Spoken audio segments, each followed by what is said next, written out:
What was I to do? And whom was I to trust? I could think of nothing but to go back in the house, for I really had nowhere else to go. Walking into the parlor, I looked about for something to distract me, that I should be in a better frame of mind when it was time for dinner. I sat down at the piano and played a piece my mother had taught me, the shepherd song, surprised at how clumsy my fingers were, not having touched piano keys for the past several years.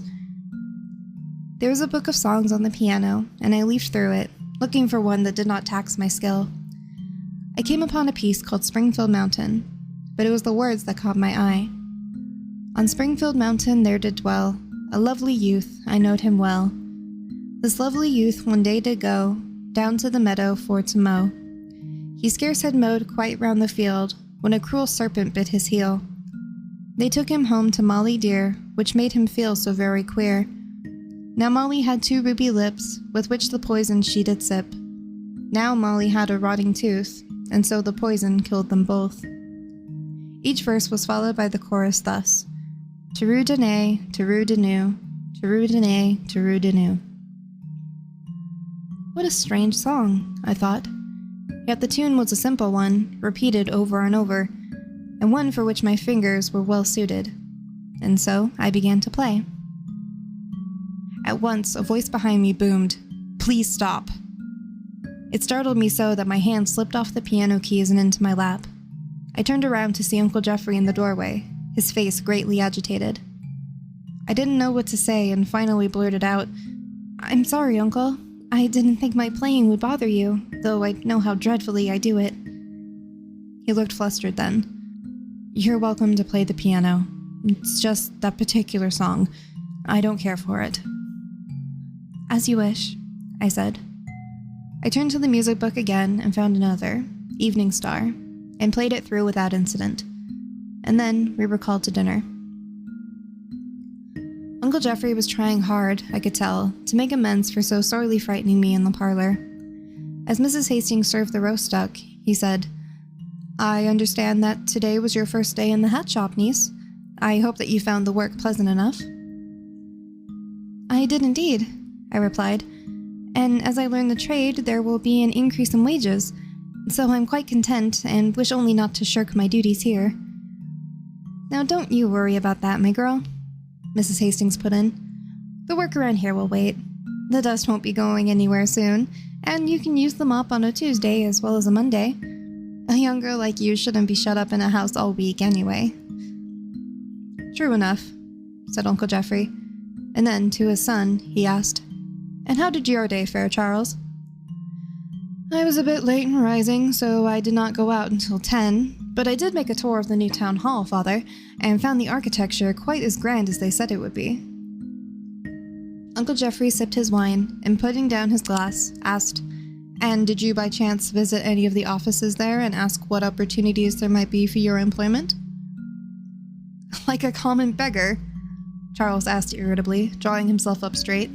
"Upon my word, Father, if there is a job suitable for my talents, I dare say they will come to me." "They can hardly come to you if they don't know what your particular talents might be, and I'm hard-pressed myself to describe them," his father said with displeasure.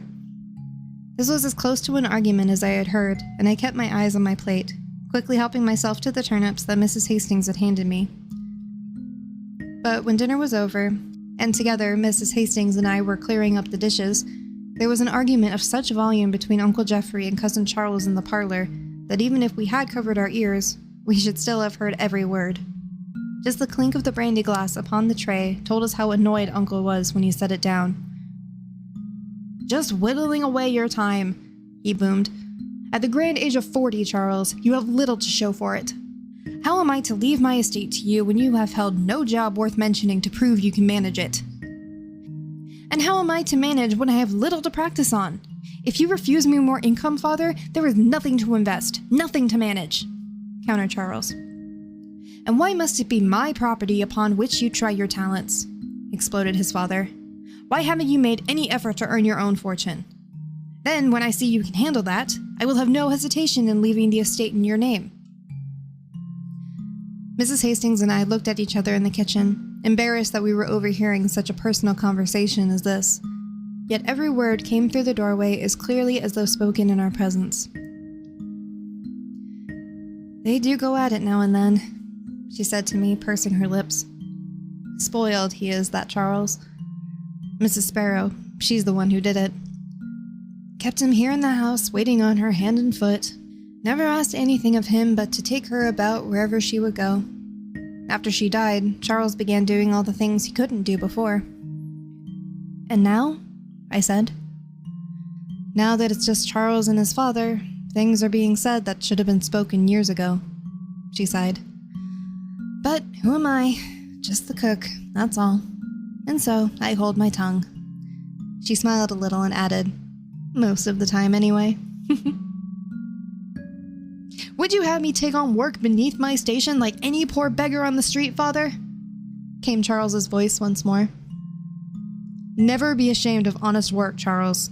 I would rather be shamed for idleness as that." "Well, just remember this," Cousin Charles replied. "I'm your only living offspring. Don't be overly generous with others in your will." "That's us," whispered Mrs. Hastings as we plunged our arms in the soapy water there in the sink. "You and me. So afraid is Charles that we might be left a copper penny or two that I think he would see us to the station himself if we were to ever leave Whispers." "It's terrible having to live somewhere you're not wanted," I murmured. "Oh, my girl, I want you here, and so does your Uncle Geoffrey. Now don't you worry about Charles. His bark is worse than his bite." "I'm afraid I displeased my uncle, though, by playing a song I found in the music book," I told her. This time Mrs. Hastings did not look at me when she replied. "That was a song played often by Jade Green when she was here. He does not want to be reminded, that's all." When the pots and pans had been put away, I went up to my room to read a while before bedtime. As I was sitting by my window, turning the pages, I detected a soft scurrying sound from inside my closet. "They're back," I said, listening for the sound of the mousetrap to spring. It did not snap, however, and after a minute or so, the scurrying stopped. "Oh, I shall catch those mice yet," I whispered, but was distracted just then by a shadow outside my open door. It did not move, but I could tell just from where it lay that someone stood just around the doorway. Putting down my book, I walked softly across the rug and came face to face with Charles in the hallway. "I suppose that you and Mrs. Hastings had your ears glued to the study door," said he. So shocked I was at his words that I scarce realized that he grabbed a hold of my wrist.